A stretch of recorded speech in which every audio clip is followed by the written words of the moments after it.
Série Eventos Finais.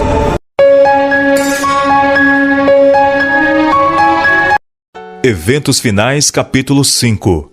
A vida devocional do remanescente. Vida dupla.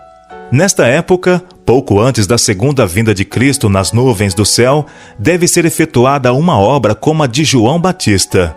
Deus chama homens que preparem um povo para permanecer em pé no grande dia do Senhor. Para transmitir tal mensagem como a de João, precisamos ter uma experiência espiritual como a sua. A mesma obra precisa ser efetuada em nós. Temos de contemplar a Deus e, contemplando-o, perder de vista o próprio eu. A comunhão com Deus refletir-se-á no caráter e na vida. Os homens conhecerão em nós, como nos primeiros discípulos, que estivemos com Jesus. Eis o que dá ao obreiro um poder que nada mais será capaz de lhe comunicar. Jamais devemos permitir ser privados de tal poder. Carecemos de viver uma vida dupla, vida de pensamento e de ação, de silenciosa prece e infatigável trabalho. Oração e esforço, esforço e oração serão a ocupação de nossa vida. Deveis orar como se a eficiência e o louvor fossem todos atribuíveis a Deus, e labutar como se o dever fosse todo vosso. Ninguém sem oração se encontra livre de perigo durante um dia ou uma hora que seja. Aquele que nada faz senão orar, em breve deixará de o fazer. Firmemente fundados em Cristo. A tempestade vem, a tempestade que há de provar a fé de todo homem, de que espécie é. Os crentes devem estar agora firmemente arraigados em Cristo, do contrário, serão extraviados por algum aspecto do erro. Far-nos-ia bem passar diariamente uma hora a refletir sobre a vida de Jesus. Deveremos tomá-la ponto por ponto e deixar que a imaginação se apodere de cada cena, especialmente as finais. A única defesa contra o mal é Cristo habitar no coração mediante a fé em sua justiça. A menos que nos unamos vitalmente a Deus, nunca poderemos resistir aos não santificados efeitos do amor próprio, da condescendência com nós mesmos e da tentação para pecar. Podemos deixar muitos hábitos maus, podemos, por tempos, separar-nos de Satanás, mas, sem uma ligação vital com Deus pela entrega de nós mesmos a Ele, momento a momento, seremos vencidos. Sem conhecimento pessoal com Cristo e constante comunhão, achamo-nos à mercê do inimigo. E havemos, afinal, de fazer-lhe a vontade. Cristo, e Ele crucificado, eis o que deve constituir o tema de nossas meditações, de nossas conversas e de nossas mais gratas emoções. Moldados pelo Espírito Santo. O coração humano não conhecerá felicidade enquanto não se submeter a ser moldado pelo Espírito Santo. O Espírito afeiçoa a renovada alma ao modelo, Jesus Cristo. Mediante sua influência, a inimizade para com Deus é mudada em fé e amor, e orgulho em humildade. A alma percebe a beleza da verdade, e Cristo é honrado em excelência e perfeição de caráter. Não há um impulso de nossa natureza, nenhuma faculdade do espírito ou inclinação do coração que não necessite achar-se a todo instante sob a direção do Espírito de Deus. O Espírito nos ilumina as trevas, informa nossa ignorância e ajuda-nos em nossas múltiplas necessidades. Mas a mente precisa dilatar-se constantemente para Deus. Caso seja permitido que se introduza aí o mundanismo, se não temos desejo de orar, nem desejo de comungar com aquele que é a fonte de força e sabedoria, o Espírito não habitará em nós. A necessidade de estudar a Bíblia. Nenhum coração renovado poderá ser conservado em estado de aprazibilidade sem a aplicação diária do sal da palavra. A graça divina deve ser diariamente recebida, do contrário, homem algum permanecerá convertido. Seja a vossa fé consubstanciada pela palavra de Deus. Agarrai firmemente o testemunho vivo da verdade. Tende fé em Cristo como Salvador pessoal. Ele tem sido e será sempre a nossa rocha dos séculos. Os cristãos devem estar se preparando para aquilo que logo irá cair sobre o mundo como terrível surpresa. E esta preparação deve ser feita mediante diligente estudo da palavra de Deus e pelo levar a vida em conformidade com seus preceitos. Pessoa alguma, a não ser os que fortalecem o espírito com as verdades da Escritura, poderá resistir no último grande conflito. Apenas os que forem diligentes estudantes das Escrituras e receberem o amor da verdade estarão ao abrigo dos poderosos enganos que dominam o mundo.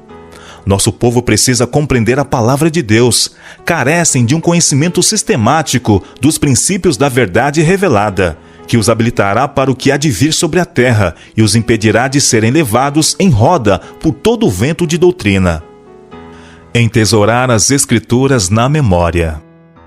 Várias vezes, cada dia, preciosos e áureos momentos devem ser dedicados à oração e ao estudo das Escrituras, nem que seja para guardar na memória um só texto, a fim de que haja vida espiritual na alma. A preciosa palavra de Deus é a norma para a juventude que quer ser fiel ao Rei do Céu. Estudem eles as Escrituras, entesourem na memória texto sobre texto e adquiram o conhecimento daquilo que o Senhor disse.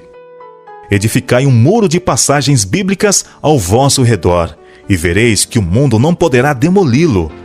Entesourai as Escrituras na memória e retrucai então a Satanás quando ele vier com as suas tentações.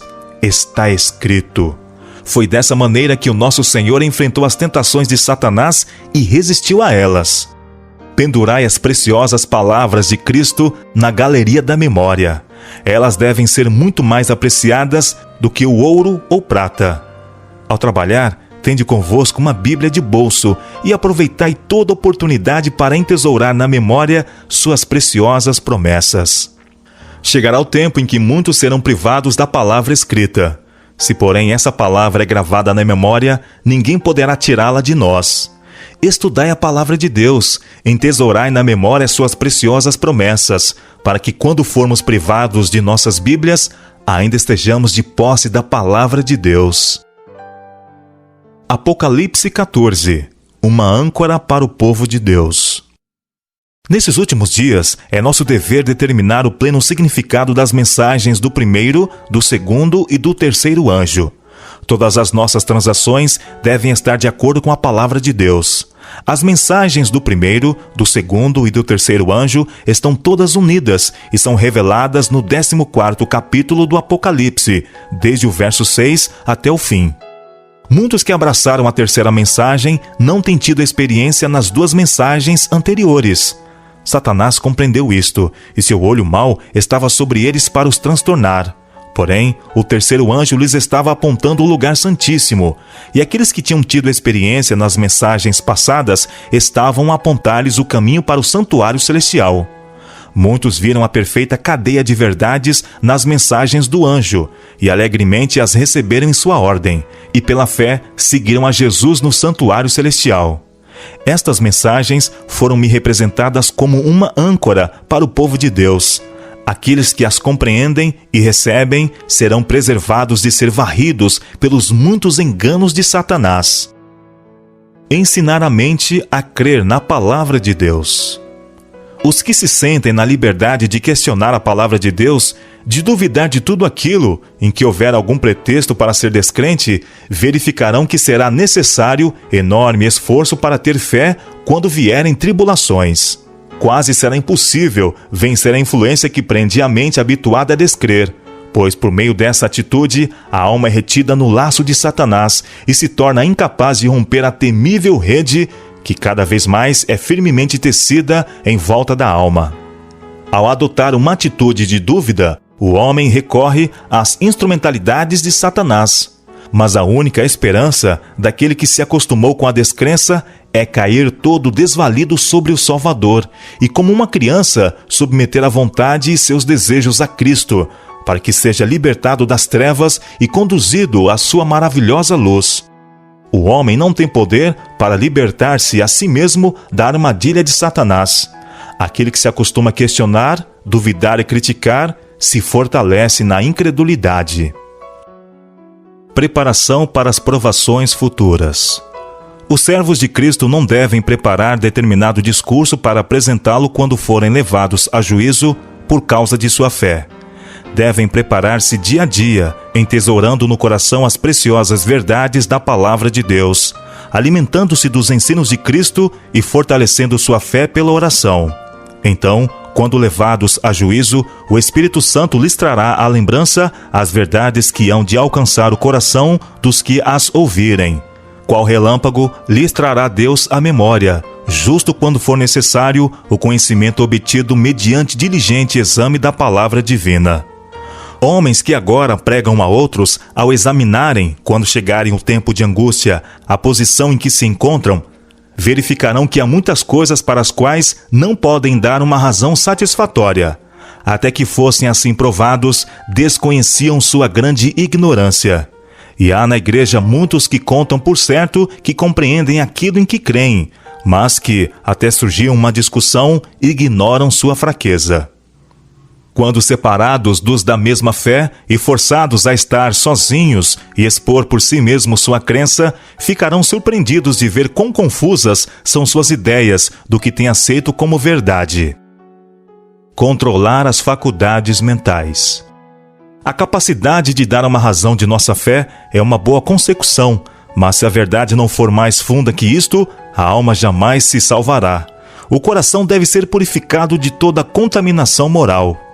Poucos compreendem que é dever exercer domínio sobre seus pensamentos e imaginações. É difícil manter a mente indisciplinada, fixa em assuntos proveitosos. Mas se os pensamentos não são devidamente empregados, a religião não pode medrar na alma. A mente deve estar preocupada com as coisas sagradas e eternas. Do contrário, nutrirá pensamentos frívolos e superficiais. Tanto as faculdades morais como as intelectuais precisam ser disciplinadas e se fortalecem e desenvolvem pelo exercício.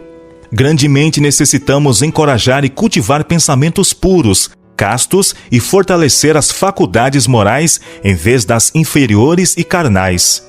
Ajude-nos, Deus, a nos despertarmos de nossos apetites autocondescendentes. O exemplo de Enoque. Enoque andou 300 anos com Deus, antes de sua trasladação ao céu, e a situação do mundo não era então mais favorável ao aprimoramento do caráter cristão do que hoje. E como Enoque andava com Deus? Habituou a mente e o coração a sempre sentirem que ele se achava na presença de Deus, e quando estava perplexo, suas orações ascendiam a Deus para que o guardasse. Ele recusava tomar alguma decisão que ofendesse a seu Deus. Mantinha o Senhor continuamente diante de si. Orava: ensina-me o teu caminho, para que eu não erre. Qual é o teu desejo ao meu respeito? Que farei para honrar-te, meu Deus? Assim, ele moldava constantemente a vontade e as atitudes de acordo com os mandamentos de Deus e tinha completa confiança de que seu Pai Celestial o ajudaria. Não tinha algum pensamento ou desejo egoísta. Sua vontade estava toda submersa na vontade de seu Pai.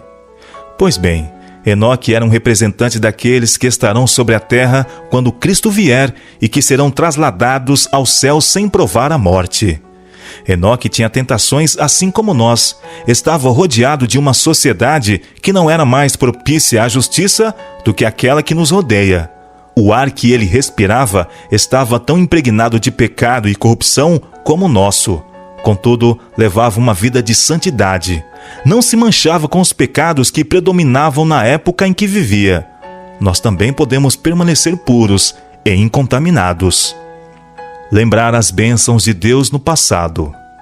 Ao recapitular a nossa história passada, havendo revisado cada passo do progresso até o nosso nível atual, posso dizer: louvado seja Deus! Ao ver o que o Senhor tem efetuado, encho-me de admiração e de confiança na liderança de Cristo. Nada temos que recear quanto ao futuro, a menos que esqueçamos a maneira em que o Senhor nos tem guiado e os ensinos que nos ministrou no passado. Um tempo para séria reflexão. Se já houve um tempo em que convinha que cada pessoa que teme a Deus refletisse seriamente, este tempo é agora, quando a piedade pessoal é essencial. Deve ser feita a indagação: o que eu sou? E qual é minha obra e missão neste tempo?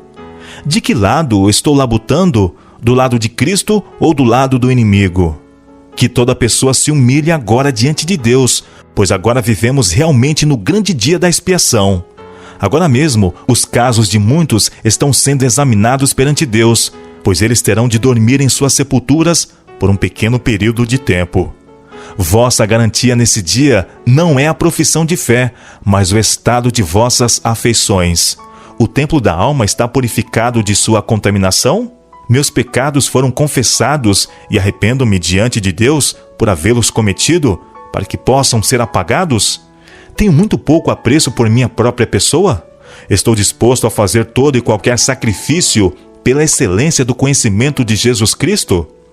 Reconheço em todo momento que não pertenço a mim mesmo, mas sou a propriedade de Cristo e que meu serviço pertence a Deus, de quem eu sou? Devemos nós perguntar a nós mesmos: para o que estamos vivendo e trabalhando? E qual será o resultado de tudo isso? Vivendo em função do dia do juízo. Ao ver as pessoas indo apressadamente de um lado para outro em nossas cidades, tenho me perguntado se elas já pensaram no dia de Deus que está precisamente à nossa frente. Cada um de nós deve estar vivendo em função do grande dia que não tardará a vir sobre nós. Não nos podemos permitir viver sem nos referirmos ao dia do juízo, pois ainda que muito retardado, está agora próximo, mesmo às portas, e se apressa muito. Breve, a trombeta do arcanjo fará estremecer os vivos e despertará os mortos. Preparados para a volta de Cristo. Se não encontrarmos prazer agora na contemplação das coisas celestes, se não temos nenhum interesse em buscar o conhecimento de Deus, deleite algum em deter os olhos no caráter de Cristo, se a santidade não tem nenhuma atração para nós, podemos estar certos de que é vã nossa esperança do céu. A perfeita conformidade com a vontade de Deus é o elevado objetivo a estar sempre diante do cristão. Terá prazer de falar acerca de Deus, de Jesus, do lar puro e bem-aventurado que Cristo preparou para os que o amam. Ao meditar nesses temas, quando a alma se apacenta das benditas promessas de Deus, é representado pelo apóstolo como provar as virtudes do século futuro. Se hoje estais em paz com Deus, estais preparados para receber a Cristo se viesse hoje.